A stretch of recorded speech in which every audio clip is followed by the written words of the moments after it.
बहू, ई तू का कर रहा बाड़ू बहू? अरे अजय अभी दुनिया में नहीं के, भगवान के उहे मर्जी रहे। अजय नईखन मरल बाबूजी, हमरा के पूरा विश्वास बा वो जहाँ भी हुई है हमारी मांग के सिंदूर उनका के खींच के ले आए। अजय के भाई तू ही समझावा बहू के। बेटी बाजी, हमरा के विश्वास बा वो जिंदा हुए। हाँ बेटी, सब ठीक हो जाएगी, भगवान पे भरोसा रखा, सब ठीक हो जाएगी। रउआ बिल्कुल ठीक कहा तानी। देखी रउआ जैसन उचित समझी वैसन करी, हमरा कौनो एतराज नहीं के। चला काजल। कहाँ? बिटिया अभी तहार उम्र ही का बा, ये पहाड़ जैसी जिंदगी कैसे कटबू तू? यही से हम फैसला कैले बानी कि हम तोहार दूसर बियाह करब। सुना बहू, बाबूजी के कहल तू मान ला। अभी तो बहुत जिंदगी पड़ल बा। आखिर बहू अकेले तू कब तक रहबू? कब तक? का बाबूजी बोझ लगता नहीं का बात कर रहा बारू बेटी? अरे बेटी तू हमार बात समझे के कोशिश करा। एक तो धन भाग हमार की तू हमरे घर में बहू बन के आयलू। हम कोनो आँख के काजल ना है कि आंसू के साथ बह जाई। अजय के नाम में हम अपन रूह, धड़कन सब कुछ कर देले बानी। हम अपन अंतिम सांस ले उनका इंतजार करब। हमार बात समझे की कोशिश करा।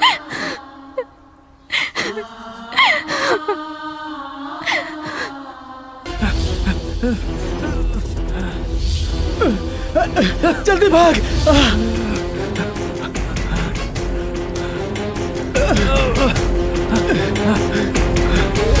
जल्दी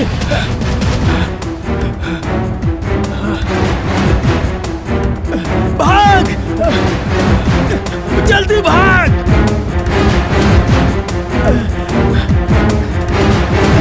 भाग जल्दी, अबे भाग।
ए, क्या कर रहा है? कुछ नहीं भाई। चल चल चल निकल।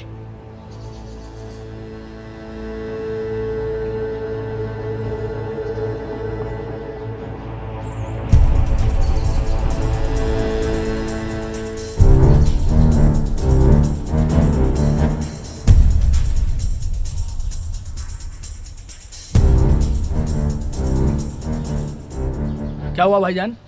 मुझे यहाँ पे क्यों बुलाया? तू वहाँ क्या कर रहा था? अरे भाईजान मस्त छमिया थे, नज़ारे ले रहा तेरा था। दिमाग खराब हो गया क्या? गलती हो गई भाईजान, दोबारा ऐसा नहीं होगा। कौन थी वो लड़की? तू जानता है क्या उसे? तुझे पता है ना हम लोग यहाँ किस मकसद से आए हैं? अगर तूने कुछ गड़बड़ की ना तो हम लोग जिंदगी भर यही जेल में सड़ते रहेंगे, समझ गया ना? क्या तुझे पता है? क्या पता वो लड़की जासूस हो सकता है वो लड़की हमारे बारे में जानने के लिए तुमको पटा रही हो। आइंदा ऐसी चीजों से दूर रहो। मैं बार बार नहीं टोकने वाला, समझे? जी भाईजान। आइंदा ध्यान देना। सिर्फ वो लड़की नहीं, और भी लोग हो सकते हैं जिनकी नजर हमारे ऊपर ही हो। हमें यहाँ बच बचा के रहना है और अपने काम को अंजाम देना है। किसी को भी भनक भी नहीं लगनी चाहिए कि हम कौन हैं और यहाँ पर क्या कर रहे हैं। जी भाईजान, जी भाईजान, समझे क्या?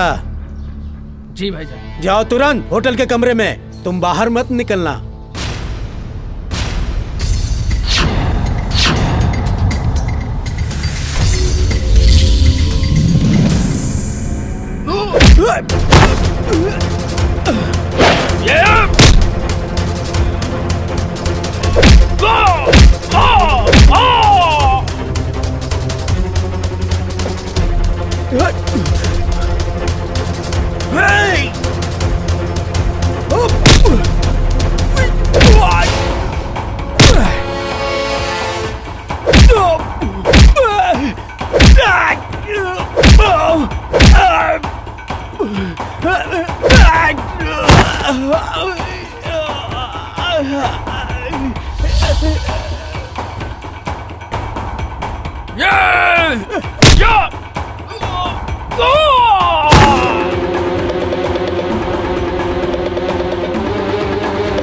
अबे भाग, ये मार देगी जान से।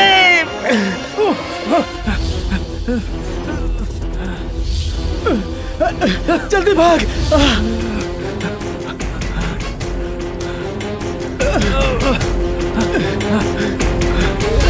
जल्दी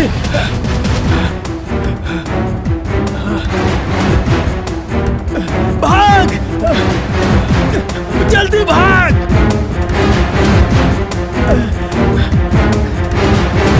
भाग जल्दी, अबे भाग।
तू एजा? तू एजा? अरे लेकिन ये तो वर्मा चाचा के घर है ना? हाँ, उन्हीं के घर है, वो हमार बाबूजी हमें। अच्छा ठीक बा। हे पैर पीछे ले। काहे? पहली दफे घरे आई लोग, दहिना पैर आगे बढ़ावा ना। लेकिन अभी तक तो मिसेज अजय नहीं बनल। तब बन जाना, मना के कैले सा। हम तक कब से तैयार हैं। हमरा के इतना सस्ता में पटावल आसान नहीं खे। तो दहेज दे के ले आए, बाकी लायन जरूर। यही घर में गांठ बांध ला। अरे अजय बेटा के बाबूजी ये आपसे ना मिले आयल बाड़ी। अरे तो तू एजा का खड़ा बाड़ा? अंदर आवा बेटा। अरे काजल बेटी प्रणाम चाचा जी। खुश रहा खुश रहा। अरे भीतर आवा। ना ना ना, वो तो बाबूजी आपके घरे बोलोले रहले ना। अच्छा? तो बस टाइम पे आ जाई, उहे बतावे खातिर आयल रहनी। हाँ ठीक बा, आ जाए भब। चल तनी, प्रणाम। खुश रहा। अरे रुका बेटी। हाँ अरे बुड़बक्के बाड़े का? हाँ बाबूजी। का कहले? अरे ना बाबूजी। हाँ हाँ ठीक बा, जाओ काजल का घरे छोड़ के आवा जाओ। हाँ। चला। डरते तो हम अपने बाप से हैं। बाप ने परमिशन दे दिया तो क्या कहना। बैठा। चला। ये बच्चा मतीन कहाँ बैठल बाड़ू? जवान हो गई लू, जवान मतीन बैठा ना। ठीक से तो बैठल बानी। जवान हो गई लू, फीलिंग नहीं किया आवत का। ए तार ढेर ना होता का? लेके चले के बता, लेके चला ना तो हम जाता नहीं। ए देवता रिसिया मत यार, बैठा। हमार मतलब है कि ऐसे बैठा कि हमरो मजा आवे और गियर भी बदल जाए। ठीक बा, चला। Thank you.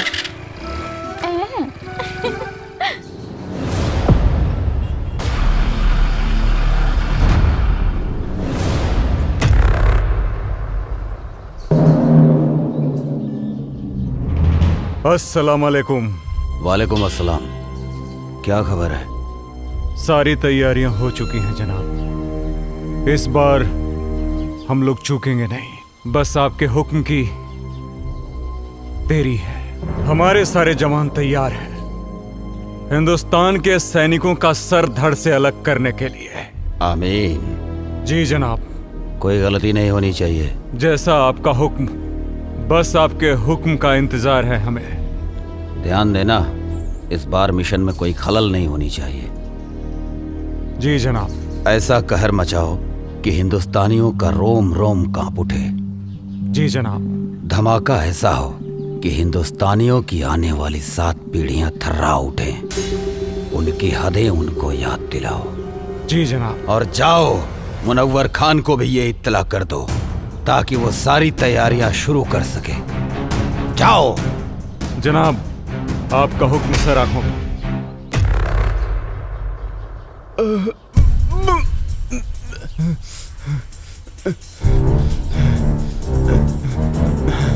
सलाम जनाब। इसको हमने इतना मारा लेकिन इसने फिर भी अपनी जुबान नहीं खोली। जनाब, हम तब से इसे बहुत बेरहमी से मार रहे हैं लेकिन फिर भी ये कुछ बताने को तैयार नहीं है। अबे सुन पाकिस्तानी पिल्ले, मेरी उम्र से क्या अंदाजा लगा रहा है बे?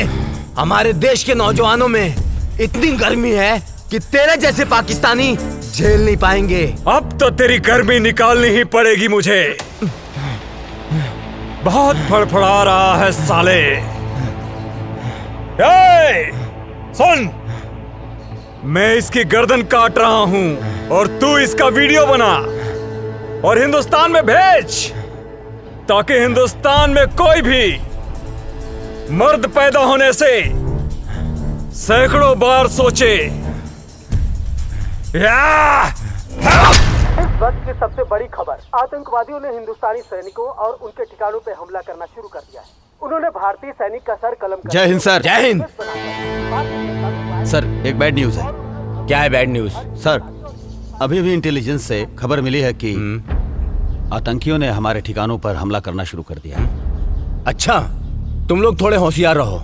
वहाँ पे हम अपने और सैनिकों को लगा देते हैं। उन देशद्रोहियों को उनकी औकात दिखा देते हैं। It's order. ओके सर।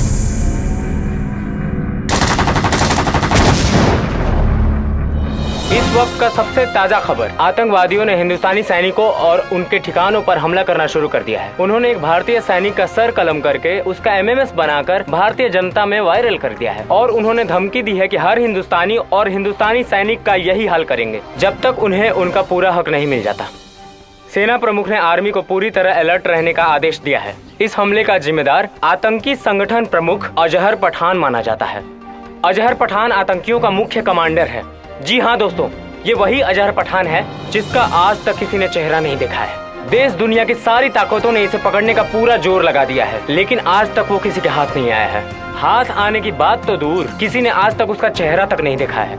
सिर्फ लोगों में उसके नाम का खौफ है, अजहर पठान, अजहर पठान। अब देखते हैं हिंदुस्तानी सैनिक उनकी बुरी नजरों पर कैसे पानी फेरते हैं। आप बने रहिए हमारे साथ देश दुनिया की सारी खबरों के साथ।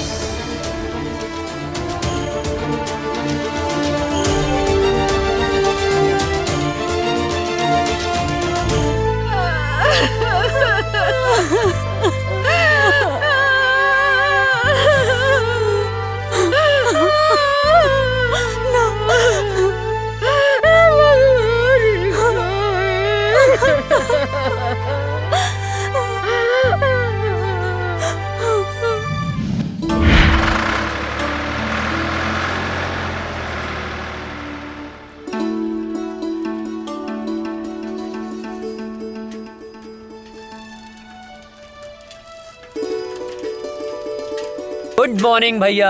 Good morning. ये साइकिल किस लिए? आप आगे आगे दौड़ेंगे, हम पीछे पीछे फॉलो करेंगे। अच्छा, ये साइकिल दीजिए तो। पर साइकिल का है। अरे दीजिए। दीजिए।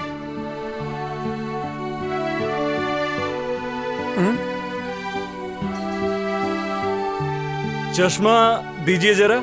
चश्मा पर काहे? अरे दीजिए। बुढ़ौती में जवानी सुझिला। कैसे लग रहे हैं हम? एक नंबर भैया। अरे अरे, बैठना नहीं है, फॉलो मी। ये भैया का ऑर्डर नहीं है, फौज का ऑर्डर है। भैया का ऑर्डर नहीं है, फौज का ऑर्डर है, बैठना नहीं है। अरे फौजी आप हैं, दौड़े हम का है। फॉलो मी, जल्दी करो वरना सजा डबल हो जाएगी। भैया गलत बात हो।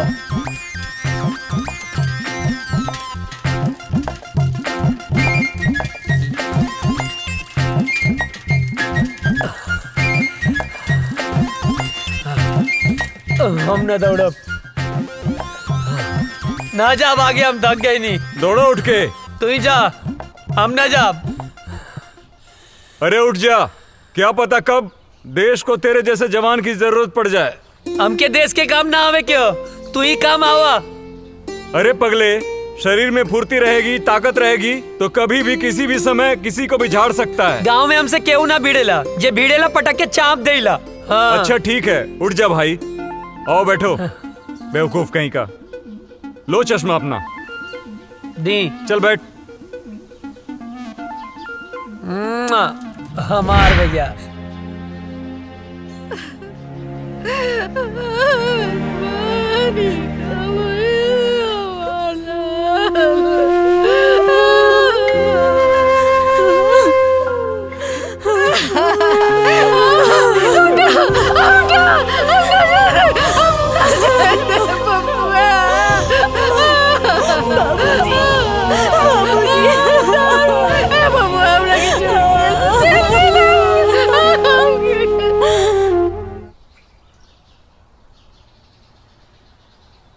चाचा जी, ओ चाचा, का भेल चाचा, काहे रोवत बड़ा?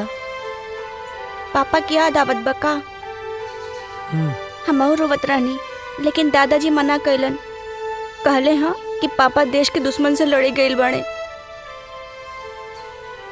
लेकिन चाचा, गांव वाले कहले हाँ कि पापा लौट के कबो ना आई है। का ई बात सच है? ना मुन्ना, पापा जरूर आई है, जरूर आई है। चल बेटा।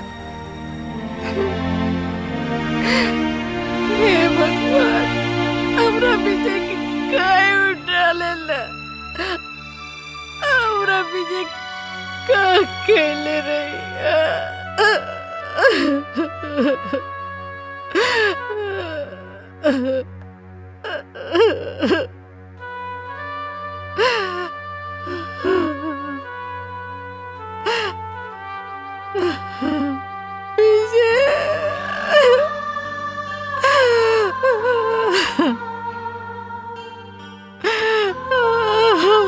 राम लखन की जोड़ी टूट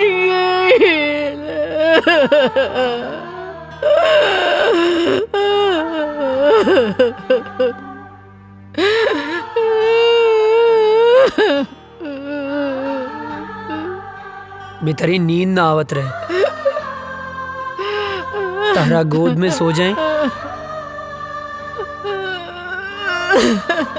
ये सब का हो गेल बबुआ, ये सब का हो गेल।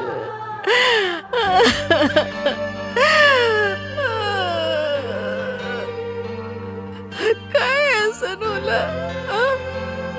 एक जमीन के टुकड़े खातिर भैया हमनी के छोड़ के ना गईले माई।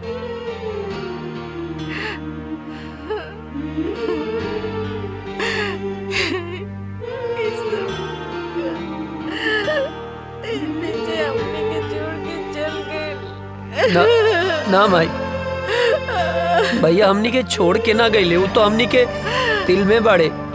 हमरे तोहरे ये पूरा देश के जनता के दिल में बाड़े माई। शहीद के शहादत पर ना आंसू ना बहावल जाला, तू आंसू मत बहावा।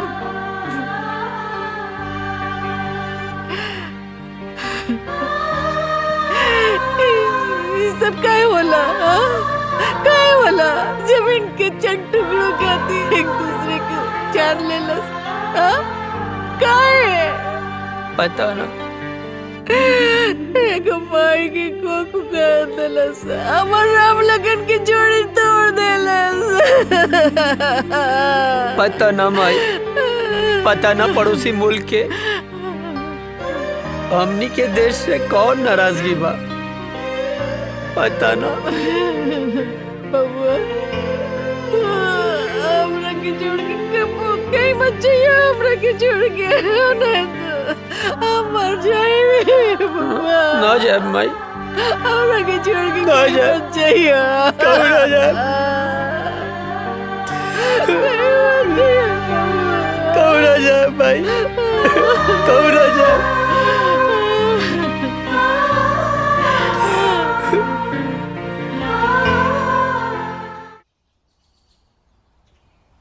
केहू बा चिट्ठी आयल हो, केहू बा चिट्ठी आयल हो। चिट्ठी आयल हो। हाँ आवतानी। है ली।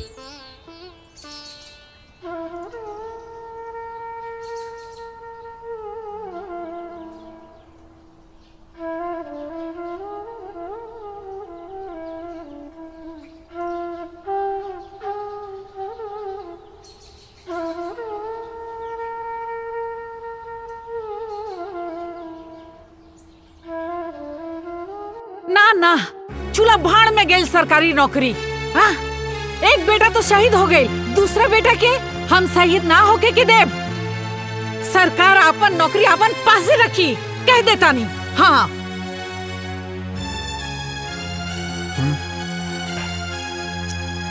देखा बेटा, बात ऐसन बा कि विजय के शहीद होके के बाद भारत सरकार ओकरा जगह पे तोहके नौकरी देले बा। मगर हम नहीं के चाहत। हाँ, विजय शहीद हो गई, ओकर नौकरी अजय के मिलल। अगर अजय शहीद हो जाई तो हम क्या करब? बोली। अजय के माई, तोहरा दूगो बेटा बा, तब इतना सोच रहल बाड़ू। हाँ, अजय करी पूरा दुनिया माई बा, वो का सोचत हुई है? बोला, कहीं तहरा के भगवान 10 गो बेटा देले रहतन नु तो खुद हम भेज देती अपने भारत माता के रक्षा करे खातिर। बुझाइल? बात करा ताड़ू। माई बैठा। अरे बैठ। ए माई, बाबूजी ठीक कहा तारे। हमार मतलब है तू ठीक बोला तारो।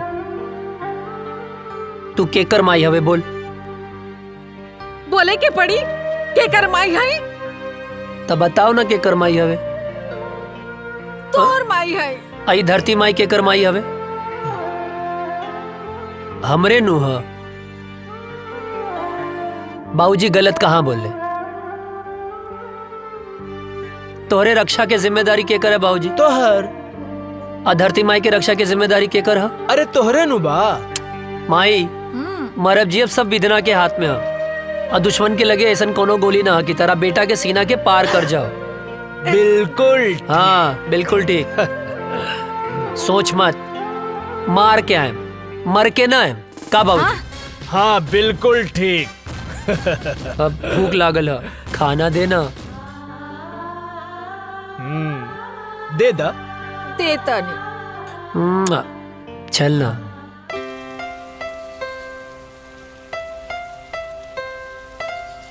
अजय, तोहार रेलवे में सिलेक्शन हो गई।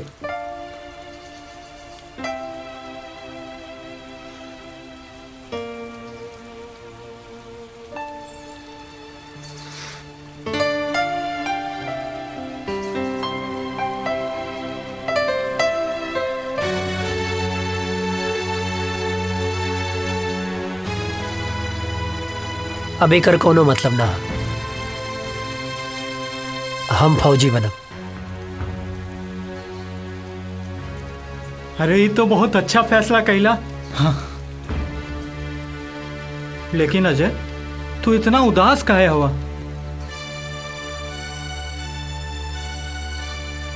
तोरा के विजय भैया के याद आवता ना? हाँ यार, बहुत याद आवता। अब ये उदासी के बोझा तू कब तक ढोईबा? देखा, जौन होके रहल तौन तो हो गए। शायद भगवान के यह मंजूर रहल। चाचा चाची, भौजी, भतीजा के समझावा, उनकर हिम्मत बना। अगर तू टूट जाइबा तो उन्हन के का होई? ठीक कहत वे यार। और वो काजल दिन रात तोरे याद में तड़पत बिया। तू तो फोन उठावे लेना। वो हमके अश्याम के फोन करेली बेर बेर।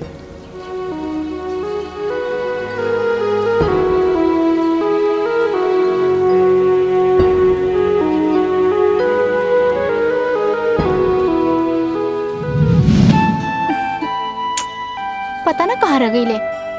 आवे दे बतावा तनी।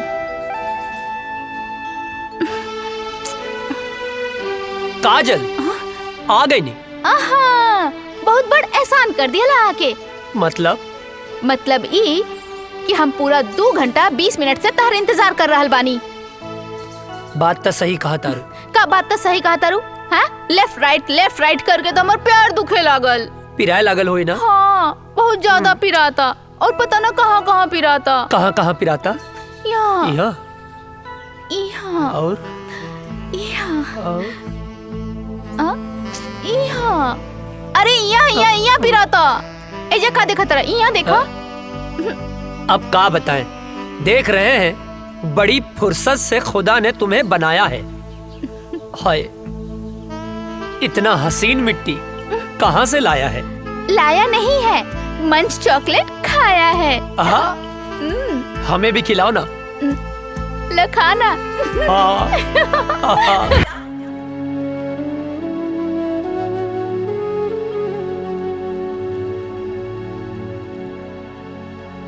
अजय,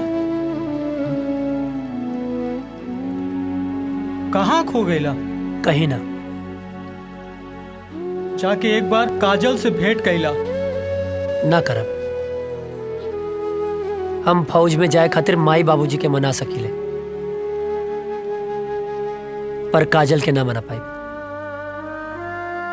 कहीं काजल के प्यार हमार कमजोरी ना बन जाए।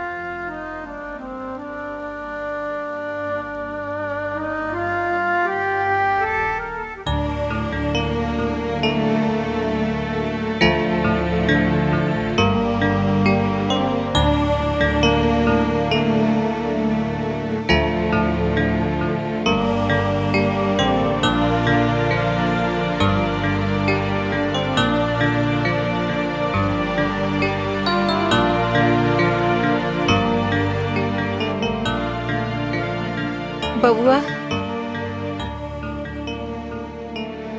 एक बार विचार कर ला। हम माई है ना, हाँ? हम अपन मन के ना समझा पाता नहीं। विजय के सदमा तो हम बर्दाश्त कर लेनी, लेकिन तो के कुछ हो जाए तो हम ना बर्दाश्त कर सकब। तो के तक खुश होके के चाहिए माई। हमके देश के सेवा करे के मौका मिलल बा। अब ऐसे ताक के ना हमके ब्लैकमेल मत करा।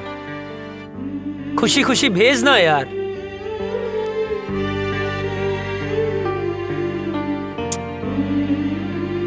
ठीक बा, तू जो भगवान तो रक्षा करी और हमारा आशीर्वाद हमेशा तोहर साथ रही। तोरा रक्षा करी, तोहरा ढाल बन के खड़ा हो जाए। माई, माई, हमके कुछ ना हो। तो के कुछ हो जाए तो मर जाए। अरे हमके कुछ ना होई बाबा, यकीन करा। और जैसे तू माई बाड़ू वैसे धरती माई भी तो माई बाड़ी ना। हाँ, अब एकदम कुछ ना होई माई, हमके कुछ ना होई। चला चला, आवा हम बताई थे।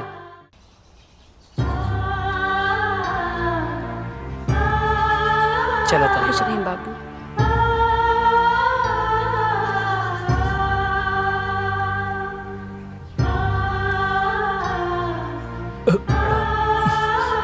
खुश रहा बेटवा और भारत माता के सेवा करा।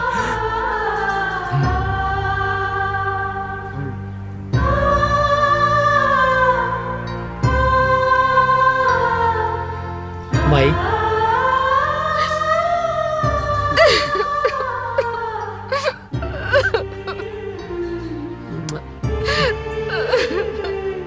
चला था।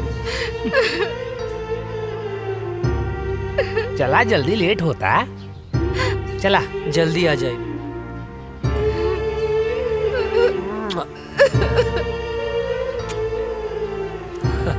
चलो श्याम, चला। चाचू, जय हिंद। जय हिंद।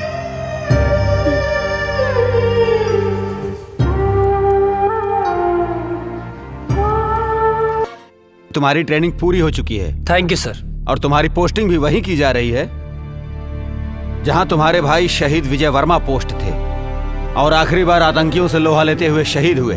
अब तुम्हें देश की रक्षा के साथ साथ अपने भाई का भी बदला लेना है। Thank you sir, it's my pleasure sir. और मुझे पूरा यकीन है कि तुम भी पूरी जाबाजी और दिलेरी के साथ माँ भारती के दुश्मनों को उनकी औकात बताओगे सर। और हाँ, ड्यूटी ज्वाइन करने से पहले छुट्टी दी जाती है। जाओ अपनी फैमिली के साथ एंजॉय करो। Thank you sir, thank you so much सर। सर, जय हिंद।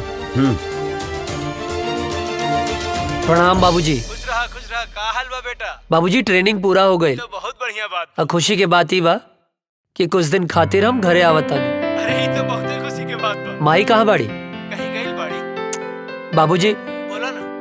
ना रह दा, आके बताएं। ठीक। जी बाबूजी, प्रणाम। खुश रहा। अरे विजय के माई, विजय के माई, अरे जल्दी एक लोटा पानी लेके आवा, बहुत बड़ खुशखबरी बा। जल्दी आवा, जल्दी आवा।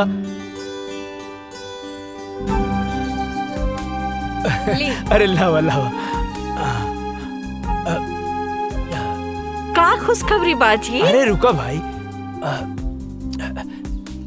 तनी मीठ चाय पीले रहनी है। इला खुशखबरी ई बा, तू ना एहने देखा ना।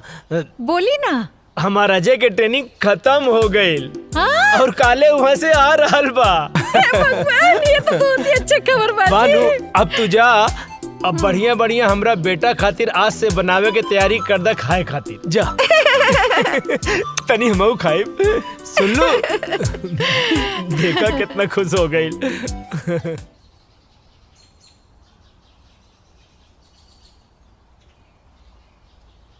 माई, माई। अरे हे भगवान।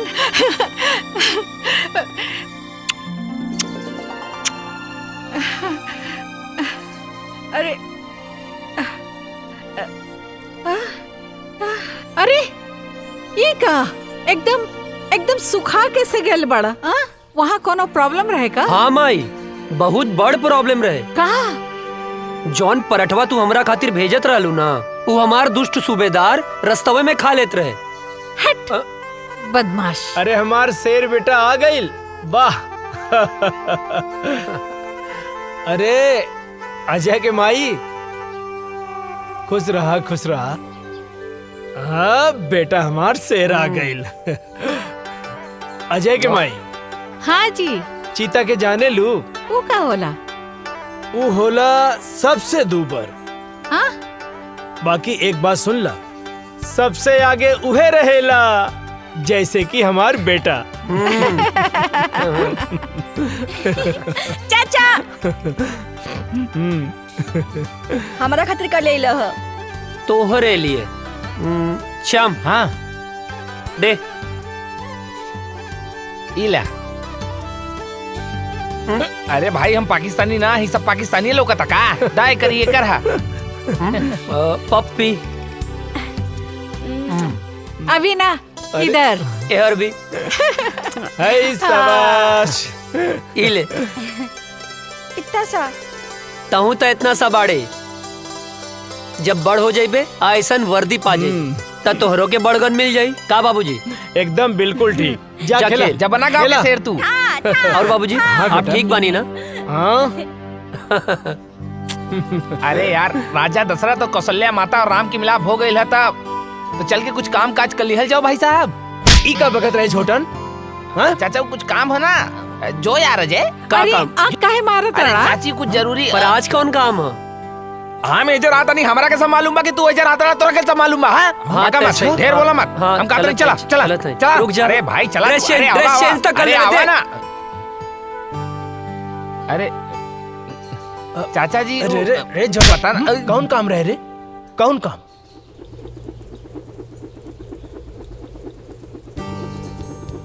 अरे ई ससुरवा सुतल बा, काम बन जाई। यस।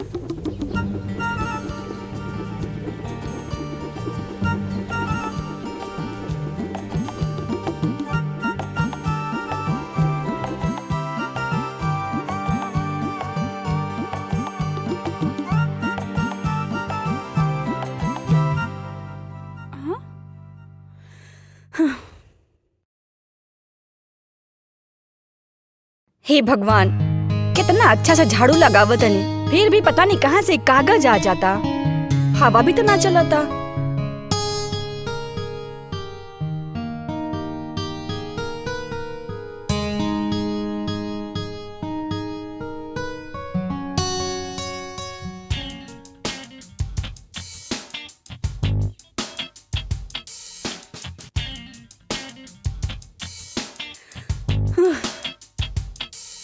ई कहाँ से आ जाता? ई कुल तो साफ कर दिले रहनी अच्छे से।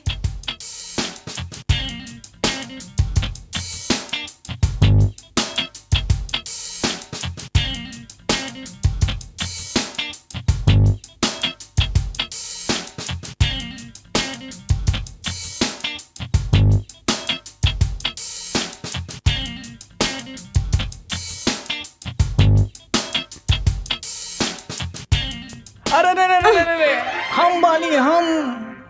तू काहे हमारे घर में चोर खाने घुस गइल बाड़ा? चोरी से? अरे हम तो सीना जोरी से आयल बानी हो, तो हाल बाबूजी से हाथ मांगे आयल बानी। अच्छा त ई कूड़ा काहे फैलावत अड़ा? तू समझल करा। धत, तू बड़ा ऊ बड़ा। लागत हमार जादू तोरा पे चल गइल बा हो। जब ऐसे पीछे पड़बर राजा, तब जादू चलिए जाई। हमके यही दिन के बहुत दिन से इंतजार रहल। अरे कविता, कहाँ मारू? अरे जल्दी से एक गिलास पानी तो लेके आवा बेटा। हाँ बोल ना। अरे अच्छा यार छूट जाते हैं। कहाँ? हाँ ठीक बा, हम गमला में छूट जाए। हाँ। अरे कविता, कहाँ बाड़ू? अरे हम काहे छुपे? अरे हम तो तोहर बाबूजी से तोहर हाथ ना मांगे आइल बानी। धीरे धीरे बाबूजी जाग गई बड़े। अच्छा एक तरह हाथ मंगवा ना तब बाबूजी हम दोनों जाने के काटती हैं। अरे बिटिया का करे तारू, जल्दी ले आओ पानी। तू चिंता ना करा, हम तोहर बाबूजी के समझा ना ले। हाँ अच्छा बाबूजी के समझा ले बा। अरे बात के समझो। एगो आदमी ना घर में घुस आइल रहे और बाबूजी ओकरा के ना मार मार के आज वो टूटल टांग लेके बाजारे में भीख मांगता। का बात करा तू? हाँ। टूटल टांग? अरे हम भीख ना मांगा। सुना हमके कहीं छुपा देना। कहीं छुपा दे। हे भगवान बचा लिया हमको, कुछ नहीं करा हम। हे भगवान। अरे बेटा कविता कहाँ रह गईलू? इली बाबूजी आगे नहीं। का बिटिया काहे इतना देर लगा देलू पानी लावे में? अरे बाबूजी गिलास धोवत रहनी है। अरे बाप रे, इतना सुंदर लड़की के ऐसा राक्षस ऐसा बाप। हे भगवान बचा लिया। अरे हम 100 किलो के लड्डू चढ़ा दे, प्लीज हमके बचा लिया। हमारे हाथ पे टूटे वाला बा। हम भगवान हम कबो पीछा नहीं करब। भगवान बचा लाना। हम जिंदा हमके बचा ला भगवान बचा ला।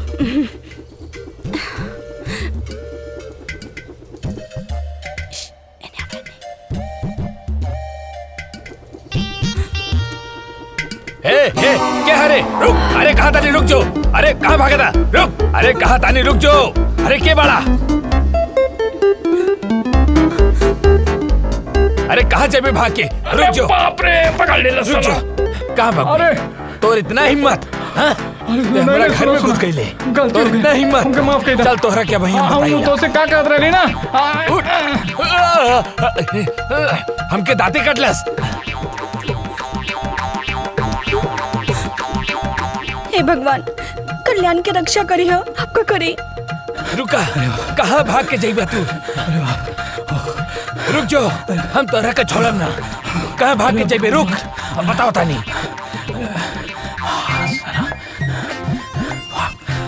भाग भाग जल्दी भाग।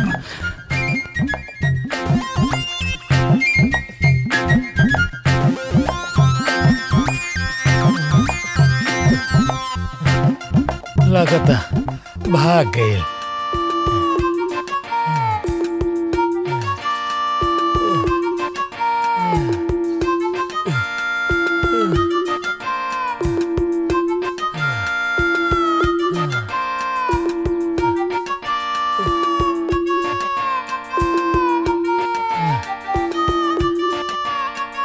लगता भाग गए।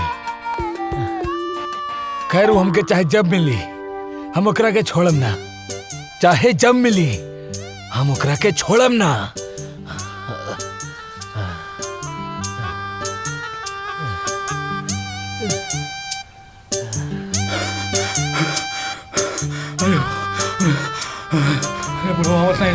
अरे अरे रुक बे। कहाँ थे बे तुम? तुम्हारे चक्कर में हम सारा गांव घूम लिए बे। अरे राम कहानी बाद में बताए, पहले घर चलो। पहले बताओ कहाँ थे बे, नहीं तो चढ़ा देंगे। अरे यार चला ना यार।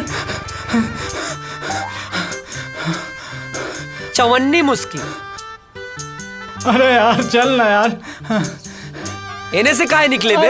तो यार चल बे यार यहाँ से। चल आया बताओ बच गई ली। जय हो भगवान। आज छोड़ दिए बे, आगे नहीं छोड़ेंगे। पसीना छुड़ा। ओ गोरे गलिया वाली से, तिरछी अखियां वाली से नैना चार हो गइल। का बताई तो से यरवा रे। मार खाने से बच गए बेटा आज तुम, वरना लात जूता मुंह का हाथ सब पड़ जाता। गोरी गलिया वाली से, तिरछी अखियां वाली से नैना चार हो गइल। का बताई है का भाई? पर भइल का रह रे? का करत रहली हम? अरे वो सब हम बाद में बताई। सरऊ मुहूर्त देख के बताइबा। हाँ अरे बट ये सब तोहर बतिया अच्छा नहीं लगेला। पलिया से बचाएंगे वक्त। का बताई तो से यरवा रे, हमारा प्यार हो गए। तो बताओ ना मारत काहे बाड़े? चुप कर, खाना खाइबे? हाँ। ए माई, दू जगह खाना लेके आओ, हमरे साथे बुक्कड़ भी आइल बा। के कल्याण? हाँ। फेमस हो गई ले बे। अच्छा। हाँ, हाथ धो ले।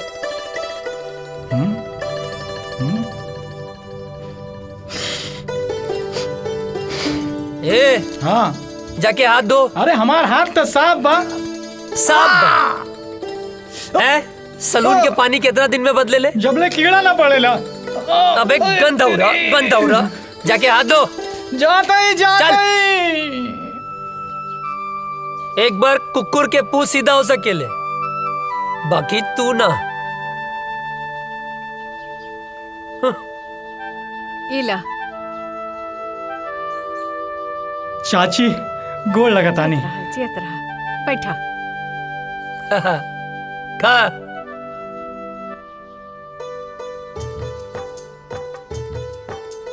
ए चाची, हम तो ठीक बानी, बाकी हमार बड़की भौजी कहाँ बानी? माई के गेलवाड़ी। हाँ, यही से तो खाना हमके पकावे के पड़ता। तनी अजय के समझावा, हाँ, जल्दी से ब्याह कर ले। हमरो के हाथ पटावे वाली चाहिए ना। वो नैहर गईली, छुटकी बहू आ जाई ता हमार साथे हाथ पटाई ना। हाँ, और नहीं तो का। और वैसे भी बुढ़ापा में काम कहाँ पावेला। ढेर ना होता। नहीं। बहाव के रोक, गति के धीमा कर। हाँ। ओकरा के काहे धमकावा ताड़े? हाँ, हम सब बुझी ले। अरे हमार माई, यार ड्यूटी और ब्यूटी, नौकरी मिलते ही ब्याह कर ले।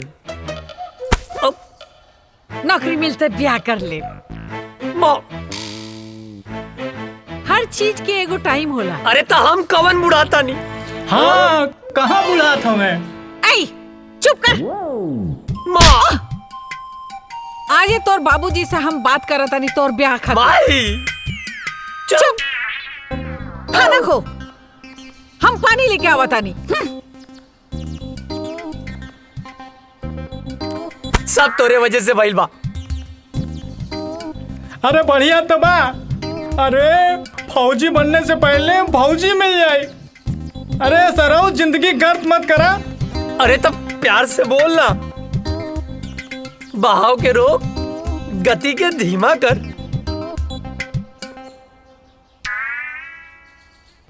अरे यार, तुहार तो ब्याह हो जाए, हम तो साला झलवे बजाते रह जाए। सुन, तू चिंता मत कर, तू जिंदगी भर अस्तूरा न चलेबे। ये कुकुर मुत्ता नियन शकल मत बनाओ। तोरा जान के का नाम है? सामान? अरे तोर प्राण रे। कविता। अगर हमार कविता के और पढ़ लेलस ना तो हम जान दे दे। तोर जान इतना सस्ता हो? कविता के अब तो से बियाह हम कराई। हमू देखा तानी के बीच में आवता नफरत और जंग में सब जायज होला। नहीं, जायज होला। खाना खा।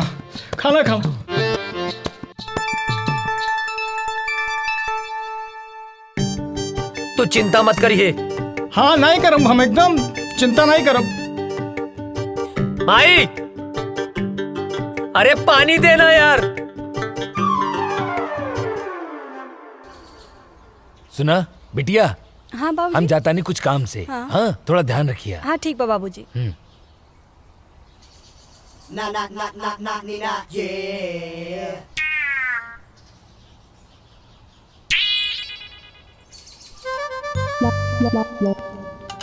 हमके कविता से मिलले बहुत दिन हो गई बा। आज जाके कविता से मिलब। हाँ, बढ़िया मौका बा, जाता नहीं।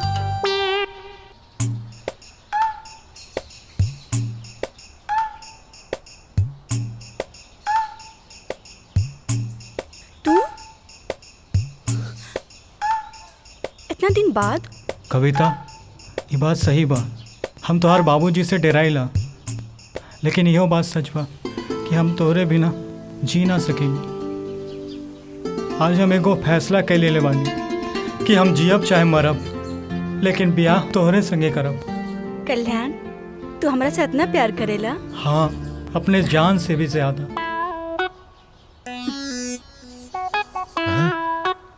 तोहरा के जान ही देवे के पड़ी।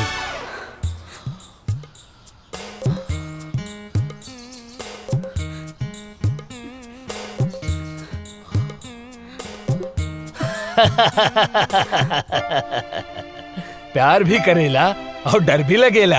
हाँ? हम दरअसल देखे के चाहत रानी कि तू हमरा बिटिया के सच्चा प्यार करेला कि नहीं। काहे से कि जे सच्चा प्यार करेला ना, ओकरा में हिम्मत अपने आप आ जाला। और आज हम बहुत खुश बानी कि तू सच्चा प्यार करेला और हिम्मत दिखौला। अब हम निश्चित हो गए बानी कि तू हमार बिटिया के ध्यान रखबा, ओकरा प्यार करबा। अरे अरे जुग जुग जिया बाबूजी। तेरी अखा का यो काजल कर देता है मैनू घायल।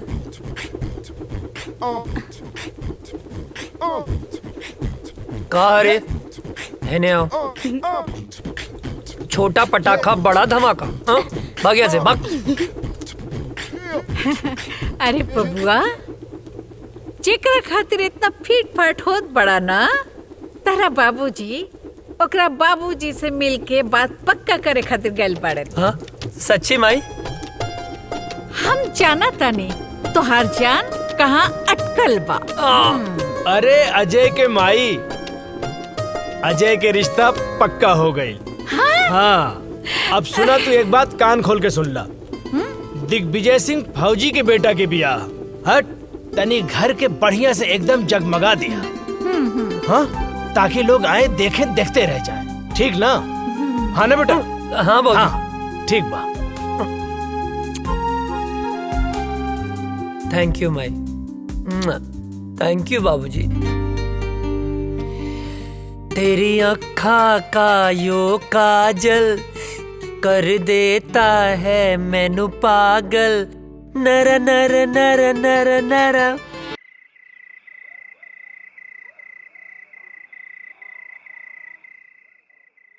अजय, अजय। ए काजल, का भइल? काहे रोवत तारू? तारा के लेवे खातिर कुछ जवान लोग आइल बाड़े। वो काहे बदे? वो लोग कहत रे कि ऊपर से ऑर्डर बा, तारा के जाए के पड़ी। ए पगली, एहर देखा। अरे तय में इतना रोवे के कौन बात बा? ऑर्डरे नु आइल ह। हम फौजी हैं। जब जब ऑर्डर आई हमके देश के रक्षा खातिर जाए के पड़ी। आई तो हमार फर्ज है। तो हम का है? का हमरा खातिर तार कोनो फर्ज नहीं खे? देखा काजल, देश से अपन तुलना मत करा। एक जवान के लिए पहला फर्ज होकर यह रहेला कि वो पहले अपने देश की रक्षा करे। तू हमार प्राण हो, तुम्हार हर सांस हमरे सांस में बसेला। एहर देखा, हमार ताकत बना, कमजोरी मत बना। बनबू ना? हंसा, जाके हमार वर्दी ले आवा।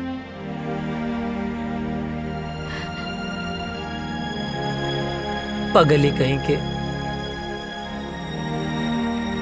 हाँ मिश्रा।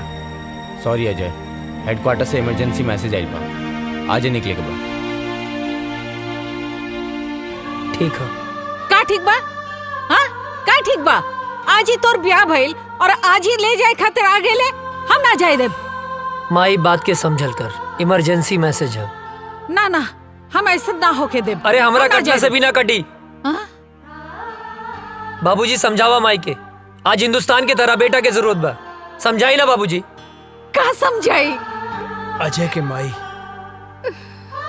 जेकर बेटा फौज में होला ओकर माई बाप के करेजा पे पत्थर रखे के पड़ेला। हंस के विदा करा बेटा के, हंस के घर वापस आई। समझल कर माई, हम फौजी हैं, हर बात पे रोल धोल ठीक ना होला। चला विशाल। अजय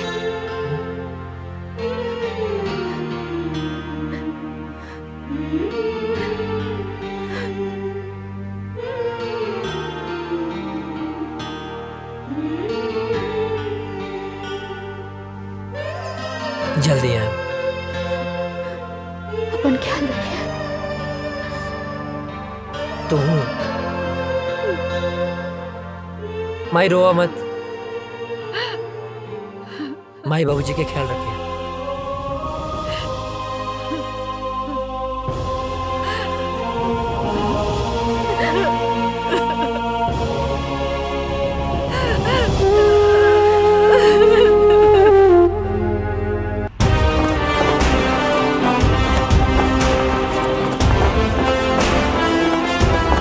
गांव का सफर कैसा रहा अजय? बहुत अच्छा सर। माँ और बाबूजी सब ठीक हैं? एकदम बढ़िया सर। चलो ठीक है, साइन करो और आज से ड्यूटी ज्वाइन सर।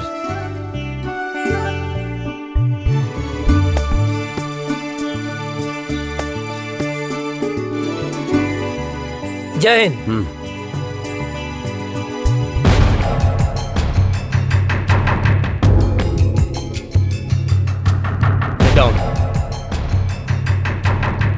सर, अचानक इमरजेंसी मीटिंग बुलाने का मकसद? अभी अभी गुप्त सूत्रों से पता चला है कि ये पाकिस्तानी आतंकवादी हमारे देश के खिलाफ साजिश कर रहे हैं। सर, वो घुस चुके हैं तो पकड़े भी जाएंगे सर। और वो एक बड़े प्लान के साथ गुजरात, राजस्थान और कश्मीर के भीड़ भाड़ वाले इलाके में बमबारी करने वाले हैं। बहुत जल्द वो लोग उस प्लान को अंजाम देने वाले हैं। वो किसी भी हद तक जा सकते हैं। जी और आश्चर्य की बात यह है कि हमारे देश के ही कुछ लोग उनकी हेल्प कर रहे हैं। हमें चौकन्ना रहना होगा। वो हमारे देश के किसी भी कोने में हमला कर सकते हैं, तो हमें उन्हें किसी भी प्रकार से रोकना होगा। अजय सर, तुम पूरी तरह से अभी अलर्ट हो जाओ। सर। राम सिंह, तुम ऐसा करो, सीमा से सटे जंगल के इलाके में बटालियन के लिए सारी व्यवस्था उपलब्ध कराओ। जय हिंद सर।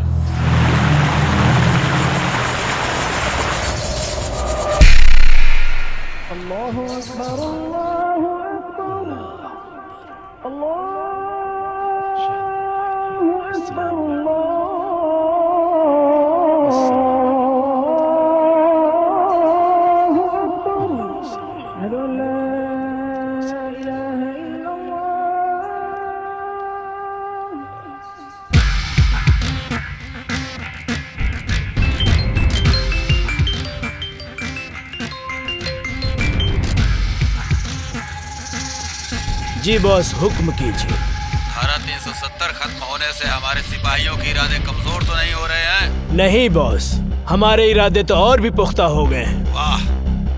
कश्मीर हमारा था, हमारा है, हमारा ही रहेगा। इंशाअल्लाह। इंशाअल्लाह। आगाज तो उन्होंने किया था, खत्म हम करेंगे। बहुत खूब, आमीन।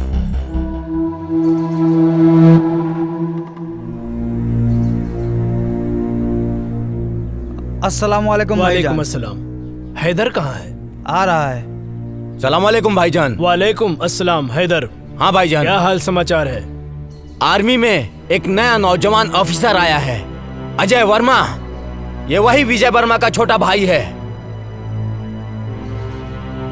विजय वर्मा भी आया था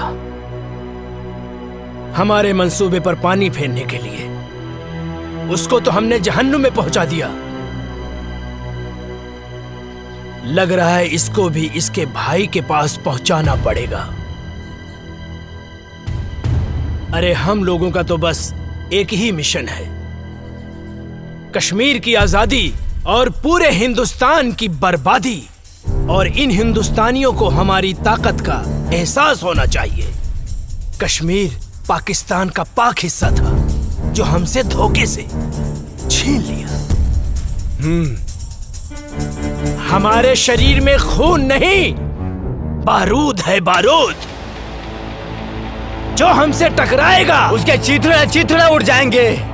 हमारे जीने का मकसद है कश्मीर की आजादी। नारे तकबीर, अल्लाहू अकबर। नारे तकबीर, अल्लाहू अकबर। नारे तकबीर, अल्लाहू अकबर।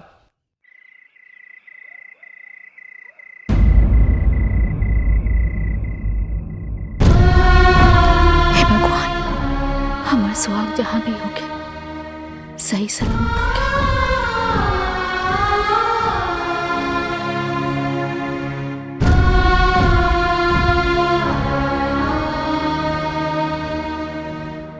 हे देवी मैया, हमारे बेटा की हिम्मत और हौसला दी। दुश्मनों के इरादे और मजबूत होते जा रहे हैं और अभी पता चला है पाकिस्तान के कुछ आतंकवादी हमारे देश में घुसने की कोशिश कर रहे हैं। हमारी सुरक्षा एजेंसियों द्वारा पता चला है कि कल परसों तक वो हमारी सीमा के अंदर होंगे। उनकी प्लानिंग हमारे यहां बम ब्लास्ट करने की है। 5 जन जो लोग हमारी सीमा में जंगल के रास्ते घुसने वाले हैं, वो हमारे देश के किसी भी कोने में बम ब्लास्ट कर सकते हैं। उनके इरादे और उनकी हिम्मत तो देखो। अभी भी इतना कुछ होने के बावजूद पाकिस्तानी आतंकवादी यहां आके हमारे देश में आतंक मचाना चाहते हैं, और वो भी एक बड़े प्लान के साथ। हमें इनके सहारे उस इंसान तक पहुंचना है जो इस खेल का मास्टरमाइंड है। उसे जिंदा पकड़ना होगा ताकि वो किसके कहने पे, किसके इशारे पे ये सब कर रहे हैं। इसलिए इस मौके को हमें हाथ से नहीं निकलने देना है। अगर हम लोग इस बार कामयाब हो गए तो जीत हमारी पक्की है। सर, आर यू रेडी? सर। गाइस, मिली जानकारी के अनुसार दुश्मन अपना मूड बना चुका है। कभी भी हमला कर सकता है वो। अलर्ट रहना जरूरी है। दीपक। यस सर, हम लोग भी पूरे तैयार हैं सर। सारी तैयारी हो चुकी है। दुश्मन बाल भी बाका नहीं कर सकता सर। गुड। गांव की मिट्टी के खुशबू के छोड़ के आइल बनी, यहाँ दुश्मन के धूल चटावे। रिलैक्स, आओ बैठ। तोरे गांव के बाद से गांव की याद आ गई।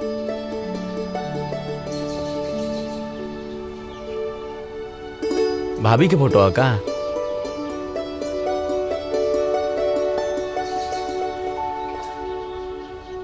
हमरे सुकून के फोटो। सर सर सर कहाँ खो गई नी? अपना सुकून के लगे, अपना गांव में। रिक्वेस्ट बा सर एगो। का बोला? हमके गाँव में जाए के बा सर। अच्छा ना? लइका भइल बा सर। ओह, बधाई हो। थैंक यू सर। सर, बड़े साहब से कह के थोड़ा छुट्टी दिलवा दी ना।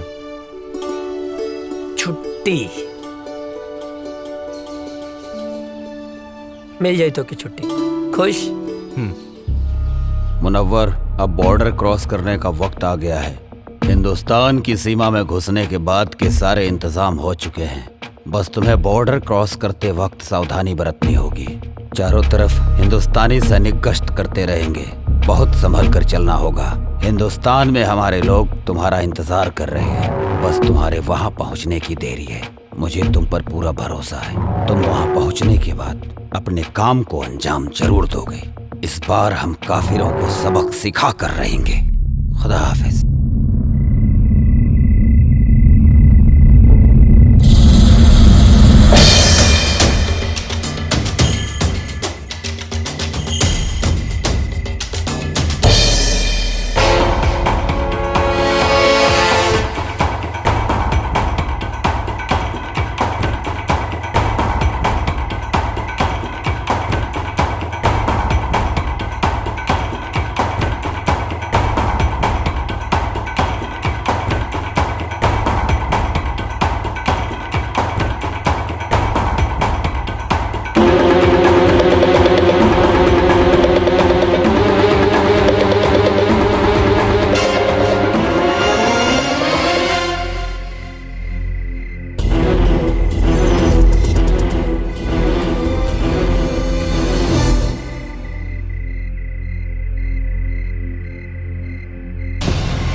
चलो आओ, आ जाओ। यहाँ से 5 किलोमीटर दूर हमारे लिए गाड़ी खड़ी है। यहाँ से वहां तक जाना है और कुछ दिन हिंदुस्तान में रुकना है। हम अपने मिशन को कामयाब बनाएंगे, समझे? आओ जी।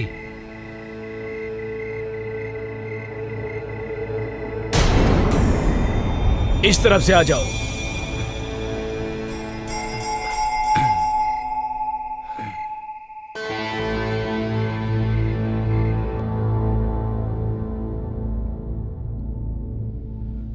रुक जाओ। अब यहाँ से ना 500 मीटर दूर हिंदुस्तान की सीमा शुरू हो रही है। हमारी सीमा यहीं खत्म होती है और वहां पे हमारे लोग हैं। वहां जाने के बाद हम अपने लोगों के साथ मिल जाएंगे। आप लोगों को संभल कर चलना है, धीरे से, ठीक है? चलो, एकदम सबको चौकन्ना रहना है क्योंकि यहाँ पर सैनिक गश्त हमेशा करते हैं। जी जनाब। सबकी नजरों से बचते बचते हमें आराम से धीरे धीरे चलना है, ठीक है?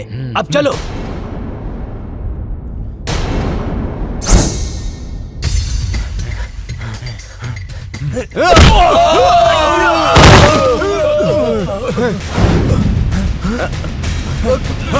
कहाँ गया? किधर गया? किधर गया? कौन है? कहाँ गया? किधर गया? चलो। जी जनाब।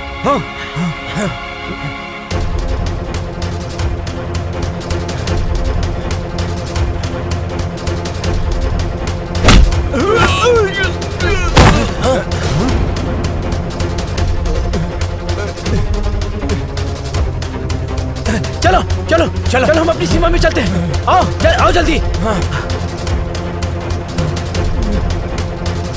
भूत भूत भूत, छोड़ो हमें, छोड़ो हमें।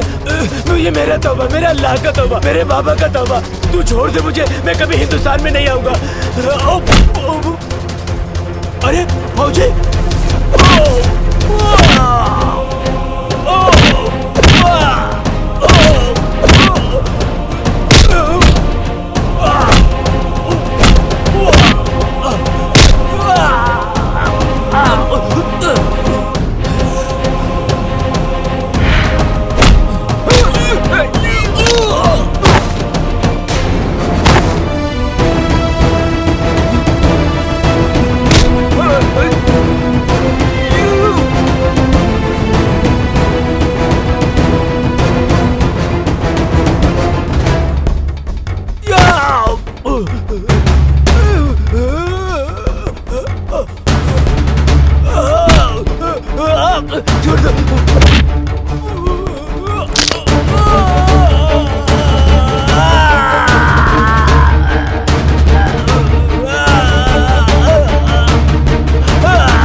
हिंदुस्तान जिंदाबाद बोल। जिंदाबाद।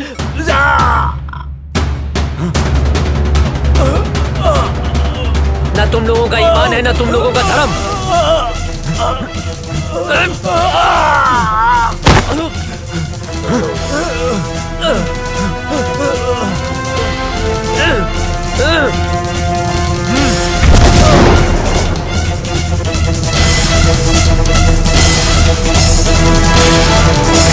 अभी अभी खबर सामने आई है कि आतंकवादियों और हिंदुस्तानी सैनिकों का आमना सामना हुआ है, जिसकी वजह से कुख्यात आतंकवादी मुनव्वर खान हिंदुस्तान की गिरफ्त में आ चुका है। जी दोस्तों, हिंदुस्तानी सैनिक पहले से अलर्ट थी और जैसे ही कुख्यात आतंकवादी मुनव्वर खान हिंदुस्तान के सीमा में प्रवेश किया, वैसे ही बहादुर सैनिक अजय वर्मा ने अपनी जान की बाजी लगाकर उनका मुकाबला किया, जिस वजह से खूंखार आतंकवादी मुनव्वर खान पकड़ा गया। दुख की बात यह है कि उस मुठभेड़ के बाद से ही अजय वर्मा का पता नहीं चल पा रहा है।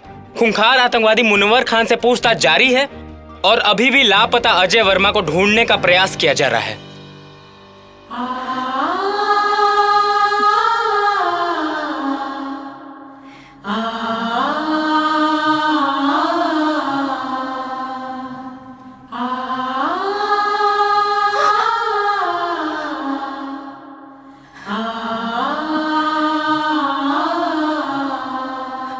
हे भगवान, हम सुहाग की रक्षा करिए। एक दिल दहला देने वाली खबर सामने आई है, अजय वर्मा शहीद हो चुके। जी हाँ, सेना प्रमुख के द्वारा बयान जारी किया गया है कि मुनव्वर खान के साथ मुठभेड़ में ब्लास्ट हुआ था, जिसके बाद से ही अजय वर्मा का कोई पता नहीं चल पा रहा है। ब्लास्ट की जगह से कुछ सामान बरामद हुए हैं, जो सामान अजय वर्मा का बताया जा रहा है। इसी से अनुमान लगाया जा रहा है कि अजय वर्मा शहीद हो चुके हैं। इससे पहले आतंकवादियों के द्वारा मुठभेड़ में अजय वर्मा के बड़े भाई भी शहीद हो चुके थे। अजय वर्मा को ढूंढने की बहुत कोशिश की गई, लेकिन कुछ पता नहीं चल पा रहा है। ब्लास्ट वाली जगह से अजय वर्मा के कुछ सामान मिले हैं, जिससे ये अनुमान लगाया जा रहा है कि अजय वर्मा शहीद हो चुके हैं।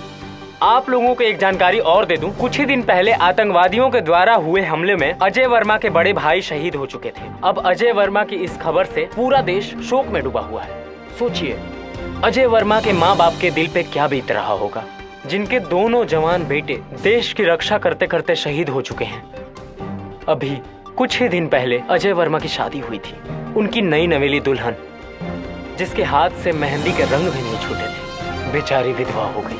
जरा सोचिए, उस शहीद के विधवा के दिल पर क्या बीत रहा होगा। शोक प्रकट करते हुए सेना प्रमुख ने वीर शहीद अजय वर्मा को श्रद्धांजलि दी और उन्होंने बताया कि अजय वर्मा के इस शहादत को पूरा देश नमन करता है। और सेना प्रमुख ने यह भी बताया है कि मुनव्वर खान के पकड़े जाने पर आतंकवादियों के सारे मंसूबों पर पानी फिर गया है। अभी मुनव्वर खान से पूछताछ जारी है। पूछताछ में बहुत ही अहम सुराग मिलने की आशंका है। आप लोग बने रहिए हमारे साथ देश दुनिया की नई खबरों के लिए। तब तक के लिए जय हिंद।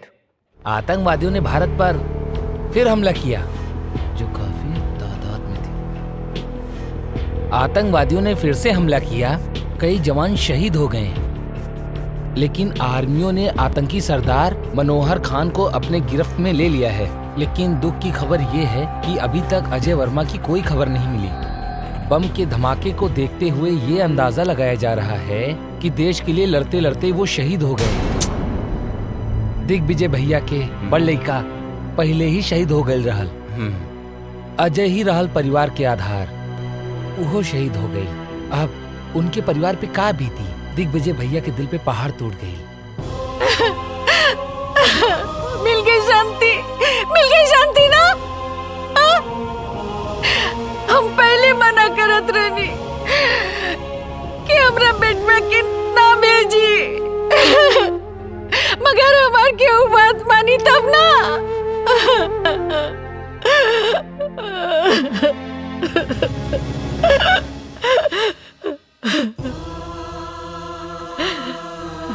भाई, हमारे बेटा के लाश खेता दिखा दो।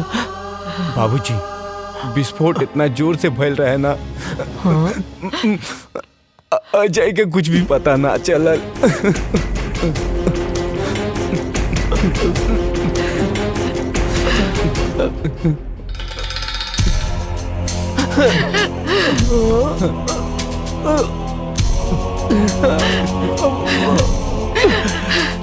मिल गई शांति, मिल गई ना। हमार बंस के आखिरी दिया बुझ गई। माई, का भइल? इतना काहे रोता रू? और ये फोटो पर माला? हाँ? बहू, हमार बेटा अजय देश के खातिर शहीद हो गए। ना बाबूजी, ना। ये का कहा तनी आप? हाँ? ऐसा नहीं क्यों हो सकत? हाँ? माई, देखा, तू रोआ मत। हाँ, अजय जिंदा हवन। तू काहे रोत बाड़ू? हाँ? अरे, तोहर माथा फिर गइल बा का? हाँ? अपन जिंदा बेटा के शोक मनावत तारू? हाँ? कहा तानी कि जिंदा बाड़े? हाँ? देखा, हमारा अजय के धड़कन सिर्फ हम महसूस कर सकता नहीं। हाँ? हमरा के इनका धड़कन महसूस हो रहा बा। नहीं मान सकत, अजय जिंदा हुवन। बहुत हिम्मत बता हरामी, लेकिन अब हमार दोस्त अजय जिंदा नहीं खन, शहीद हो गए बाड़े। शर्म नहीं आवत? हाँ? एगो फौजी होके एगो जिंदा फौजी के शहीद बोला तारा? शहीद हो गई? हाँ? ना, वो शहीद नहीं हो सकत। कोनो दुश्मन के बम या गोली में इतना ताकत नहीं खे कि हमार सुहाग के हमरा से छीन ले। हाँ? माई, देखा, तू रोआ मत। हाँ? देखो तू शांत हो जा। हाँ अजय आई है, जिंदा हुए अजय, वो जिंदा हुए, जिंदा बड़े। हाँ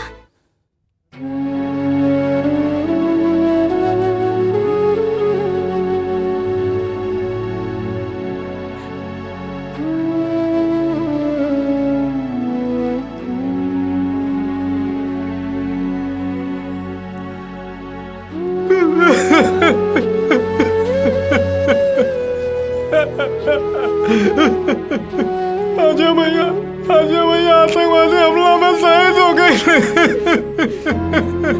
कल्याण मत रो, काहे कि ये भगवान की मंजूर रहे। भगवान इतना निर्दयी कैसे हो सकेले? चाची चाची रो रो के पागल हो रहे माली। और काजल मौजी के तो पता ही नहीं भाई कि उनके सुहाग गुजर गई। भगवान इतना निर्दयी कैसे हो सकेले? कैसे हो सकेले? अरे श्याम क्या करता ना? श्याम, अरे अंधेरा में कौन पढ़ाई करता ना बेटा? ए श्याम, अरे मचिसिया भना काजनी कहाँ थई लेबा?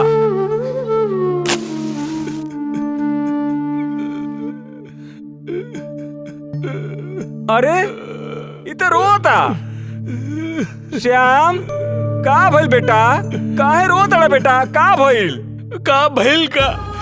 वो अजय बोलत रहे कि आतंकवादी हम तोहरा के ना छोड़ब, तो ओकरा के ना छोड़े के चाहत रहे ना, तो हमके काहे जोड़ के चल गइल? हम तो ओकर यार रहनी ना, गद्दार थोड़ो है जो हमके छोड़ के चल गए। बेटा तू ठीक कह रहा बाड़ा बेटा। बेटा मत रो बेटा, हम तुम्हारे साथ बानी बेटा, हम तुम्हारे साथ बानी बेटा, मत रो बेटा, चुप रह बेटा, शांत हो जा।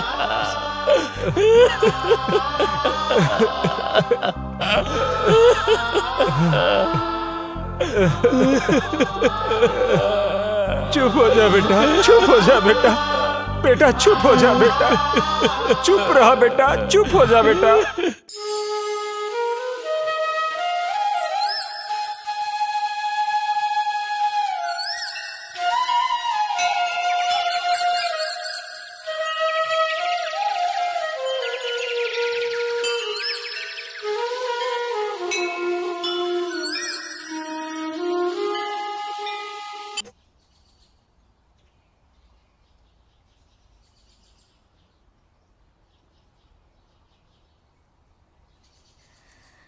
बहू, ये तू का कर रहा बाड़ू बहू?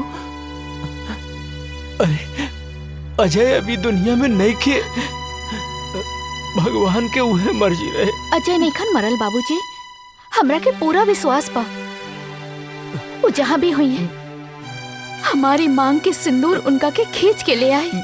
अजय के भाई तू ही समझावा बहू के।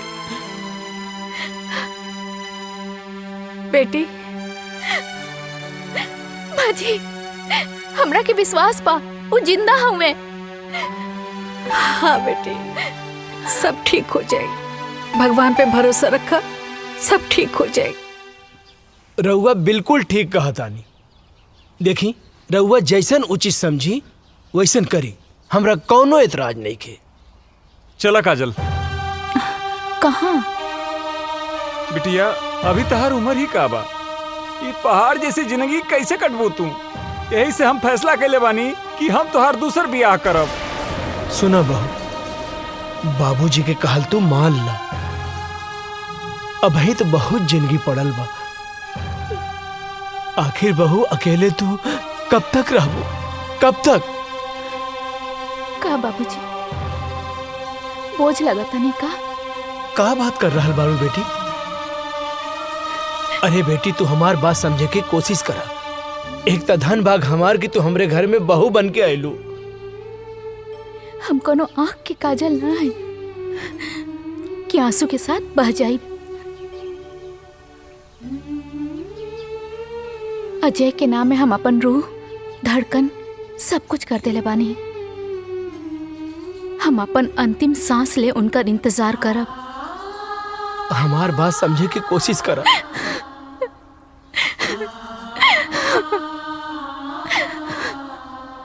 मुनव्वर खान, सच सच बता, बता कौन है तेरा बॉस और कहां कहां तुम लोग की प्लानिंग है ब्लास्ट करने की। तू ऐसे नहीं बताएगा। लगता है तुम्हें हिंदुस्तानी आर्मी का पावर दिखाना पड़ेगा। मुनव्वर खान, तू हिंदुस्तानी फौज के कब्जे में है। आज हिंदुस्तानी फौज तेरे साथ क्या सलूक करेगी तू सोच भी नहीं सकता है। बता सच सच, बोल तेरा बॉस कौन है? बोल बोल बोल।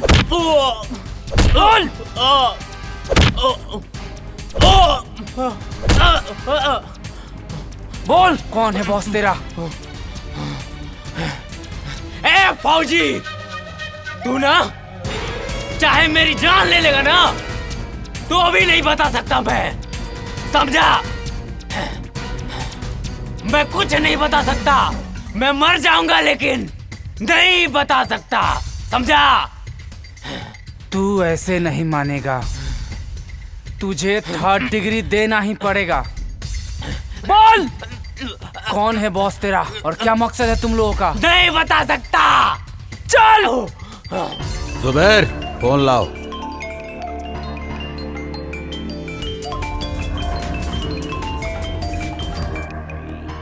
अजहर। जी जनाब। उन्होंने मुनव्वर खान को गिरफ्तार करके हमारे लोगों में और उबाल भर दिया है। जी जनाब। अब हम उन्हें उनकी औकात दिखा कर रहेंगे। उन्हें एक पल भी नहीं बख्श सकते हम। अब हमें खौलते हुए खून से नहीं, ठंडे दिमाग से काम लेना होगा। अजय वर्मा और उसका भाई हमारे ही किए हुए हमले में शहीद हुए थे। जी जनाब। दोनों भाई हिंदुस्तान और हिंदुस्तानी मीडिया के लिए हीरो हैं। अब हमें लोगों के इस इमोशन को अपना हथियार बनाकर मुनव्वर खान को छुड़ाना पड़ेगा। जी जनाब। हम उसकी माँ को किडनैप करके पाकिस्तान लाएंगे और फिर हिंदुस्तान की फौज और सरकार को जी जनाब अपनी इज्जत बचाने के लिए मुनव्वर खान को छोड़ना ही पड़ेगा, नहीं तो लोग सड़कों पर आ जाएंगे। सलाम अलैकुम।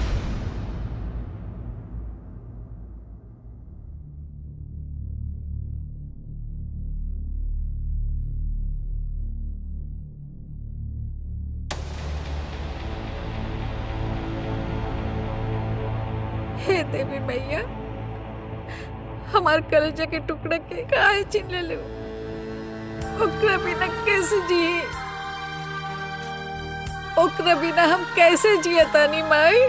हम मर जाए, अब हम मर जाए।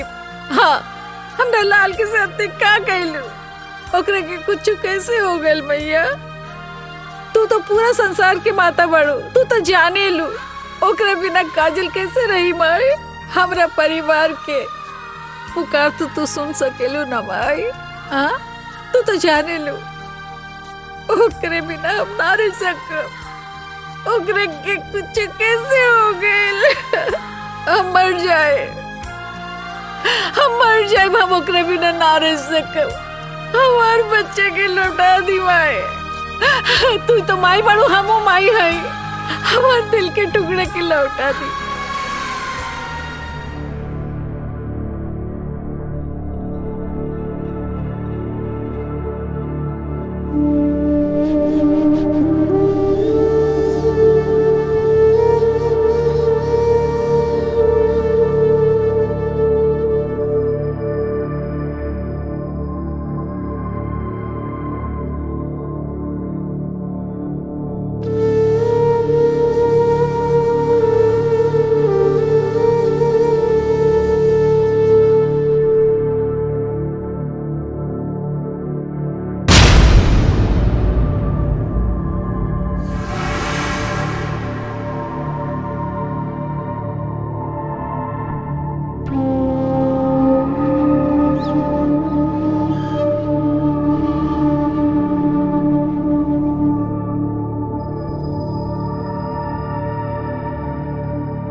कौन जगह? पाकिस्तान है।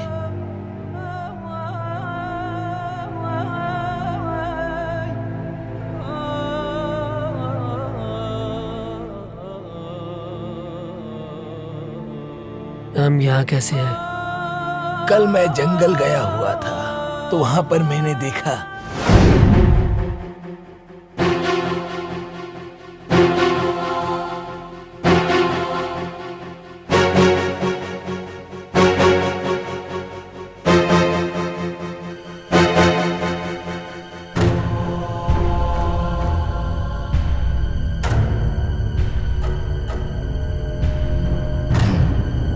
ये कौन है?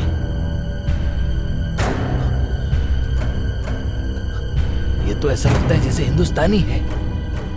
ये फौजी लगता है।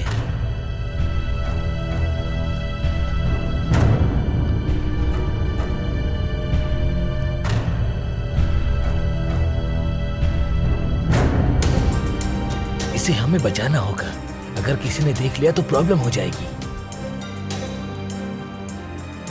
वैसे भी हिंदुस्तान पाकिस्तान एक ही तो था। कुछ लोगों ने इसको बांट दिया। या अल्लाह। 6 महीना बाद भी हमके होश आ गए। अबले हम जिंदा हैं। जरूर कोनो खास मकसद। हमरे वतन के साथ साथ हमार माई काजल भी हमारे इंतजार करत हुई हैं। हमके जल्द से जल्द अपने वतन लौटे के पड़ी।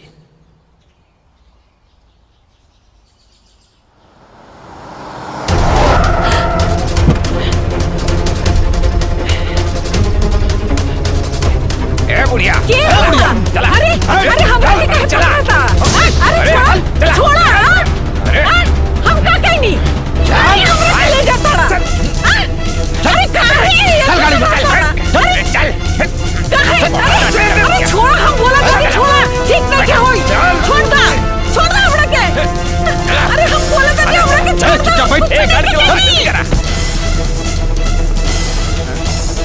अरे छोड़ा हमरा के। हमरा क्या के हो? अरे बता रहे हमरा के छोड़ा। चुप कर। बेहोश करेगा। अरे का चुप कर।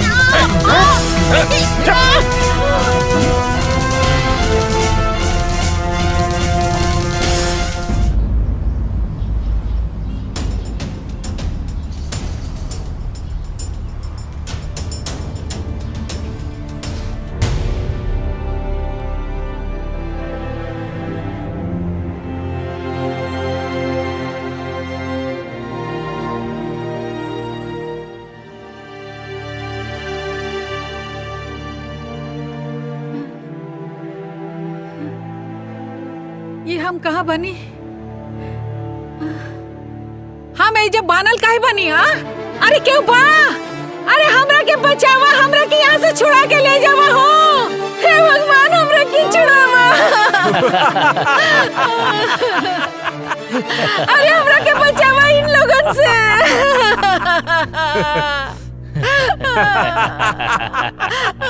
क्या बड़ा तू लोग? काहे के हमरा के यहाँ ले आल बड़ा? का कहीं बनी तोरी के? चुप बुढ़िया। बताता हूँ कि तुझे क्यों लाया हूँ यहाँ। तुम्हारे दोनों बेटों को अपने आदमियों से मरवाया था मैंने।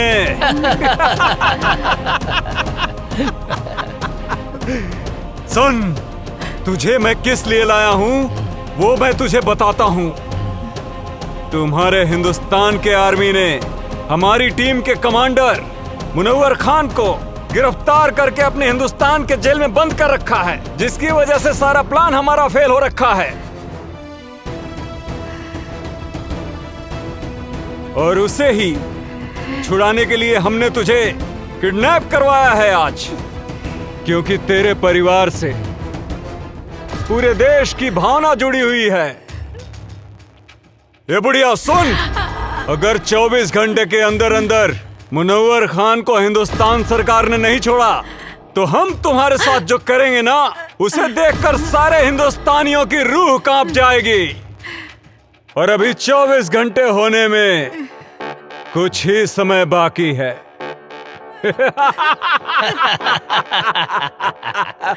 इधर वक्त खत्म हुआ और तुम्हारा वीडियो वायरल।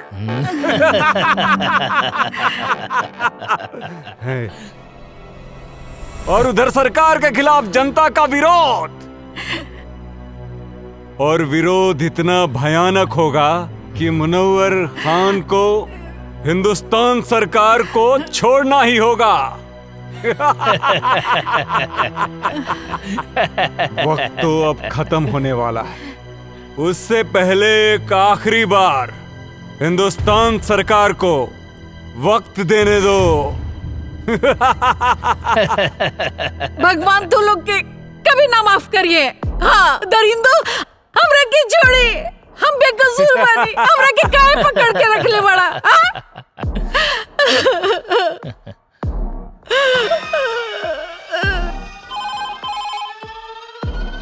हेलो, कौन? कैप्टन, क्या हुआ? कब छोड़ रहे हो मुनव्वर खान को? वक्त का ख्याल करो। तुम्हारे पास अब सिर्फ 30 मिनट बचे हुए हैं। और सुन, अगर इन 30 मिनट में तूने हमें कोई सूचना नहीं दी तो तू सोच भी नहीं सकता है कि अजय वर्मा की मां के साथ क्या क्या हो सकता है। बकवास बंद करो। क्या सबूत है कि शहीद अजय वर्मा की मां तुम्हारे कब्जे में है? ले सुन, हमरी खातिर कोनो समझौता मत करिए। और हाँ, मैं आखिरी बार बता रहा हूँ, वो वीडियो तेरे हिंदुस्तान की पूरी मीडिया में वायरल कर दूंगा मैं। ठीक है, हमें गृह मंत्री जी से बात करनी होगी। मत छोड़िए मुनव्वर खान के। चुप बुढ़िया, बहुत चपड़ चपड़ करती है। जय हिंद सर। सर, आतंकियों ने मुनव्वर खान को छुड़ाने के लिए शहीद अजय वर्मा की मां को किडनैप कर लिया है। जल्दी एक्शन लेना पड़ेगा सर। जब तक मैं न कहूं कोई कदम मत उठाना। ओके सर। इस मसले का हल सोच समझ के करना पड़ेगा। और हाँ, इसकी जानकारी लीक नहीं होनी चाहिए। मेरे अगले कॉल आने तक का इंतजार करो। ओके सर। जय हिंद सर। हेलो अजहर, क्या खबर है? जी हुजूर। हिंदुस्तानी फौज कब रिहा कर रही है मुनव्वर को? जनाब, अभी कोई खबर नहीं आई है मुनव्वर खान को छूटने की। फिक्र मत करो, खबर जरूर आएगी, क्योंकि वो बुढ़िया हमारे कब्जे में है। इस बुढ़िया को हम लोगों ने बांध के रखा है। अगर मुनव्वर खान को नहीं छोड़ा तो हम लोग आगे की कार्रवाई शुरू करेंगे। बहुत खूब, सारे सिपाहियों को चौकन्ना रखो, बस हम भी वहाँ पहुँच ही रहे। हमें आपका इंतजार है।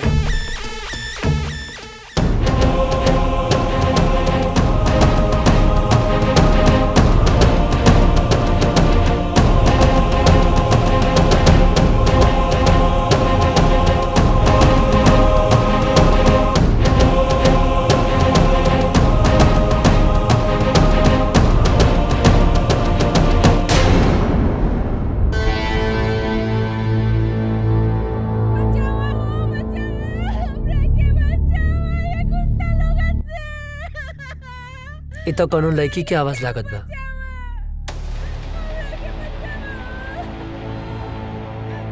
ना, हमें चक्कर में ना पड़ सकीला, न तो लोग के पता चल जाए कि हम इंडियन हैं। लागत ज्यादा मुसीबत में बाड़ी। का करी भगवान?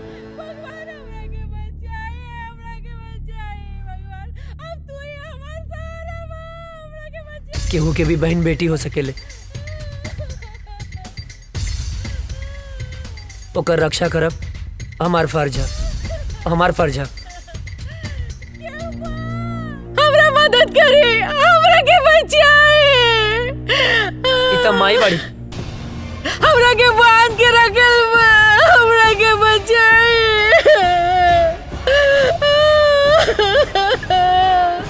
हम का करें माई है। भगवान? रुक जा।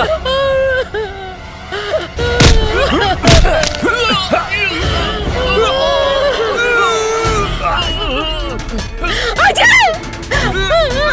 अजय! बाबा जिंदा बना! हे भगवान! लागलं!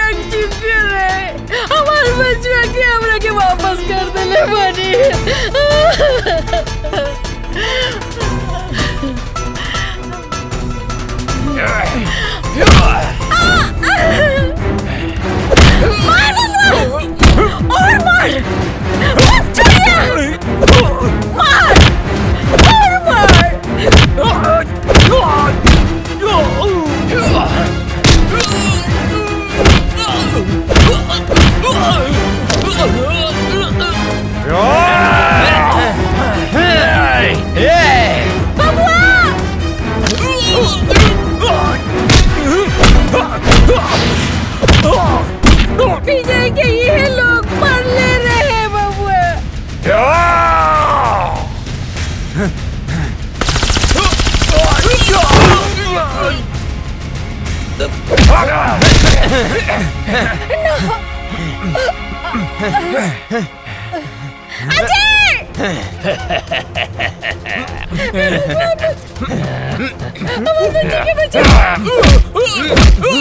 मत छोड़िए, हम एक फौजी के माई हाई। मार बेटा, एनी के छोड़िए मत। कूद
बिना वजह छेड़ते नहीं, और कोई हमें छेड़े तो उसे छोड़ते नहीं।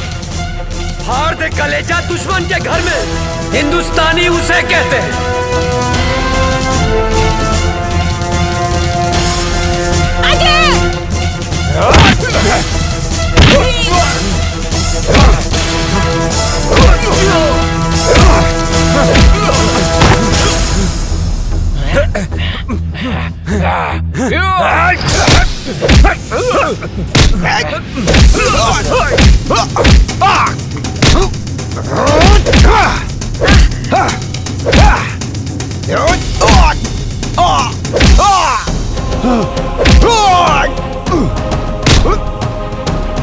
जब हम तुम्हें नहीं छेड़ते तो तुम क्यों छेड़ते हो? कश्मीर क्यों नहीं छोड़ते? कश्मीर हमारा है। तुम एक मुनव्वर मारोगे तो 100 मुनव्वर पैदा होंगे। तुम एक मुनव्वर मारोगे तो लाख पैदा होंगे। लाख!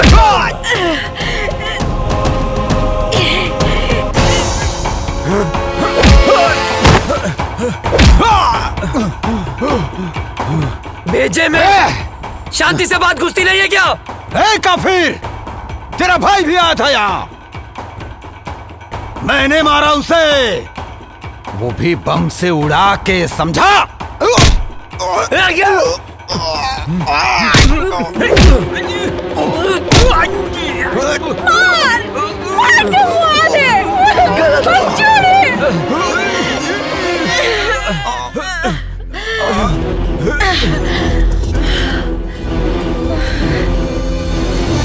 तुझे क्या लगा मेरे भाई को मार के सांस बंद कर दूंगा तेरी, जान ले लूंगा तेरी, तेरे इसी पाकिस्तान में मार डालूंगा तुझे। हिंदुस्तानी हूँ मैं, अजय! हिंदुस्तानी हूँ मैं, हिंदुस्तानी। अजय!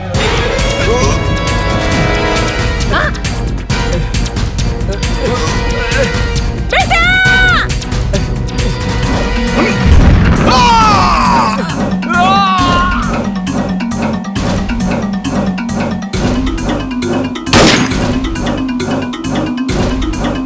माई, ए माई, माई, ए माई, ए माई उठना, देखना तोर बेटा आ गया माई। ए माई उठना माई, आँख खोलना। हाँ माई, अजय तोर बेटा। अजय बेटा, हम काले रानी ना के हम आ जाए, देख आ गए नीना। कहाँ रहला माई के छोड़ के इतना दिन? गलती हो गई माई, गलती हो गई। जाना था ना, तोहर बाबूजी, काजल बिटिया, तोहर भाभी, तोहर भतीजिया चिंटू, यहाँ तक कि पूरा गांव हमार बबुआ के हमार अजय के इंतजार करत रही। बेटा तू हमने के छोड़ के कहाँ गई? कहीं न जाए माई।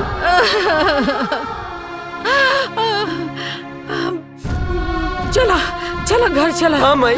काजल बिटिया तो हर इंतजार चला करत उठा। रही। जाना तड़ा। मेरा भारत माँ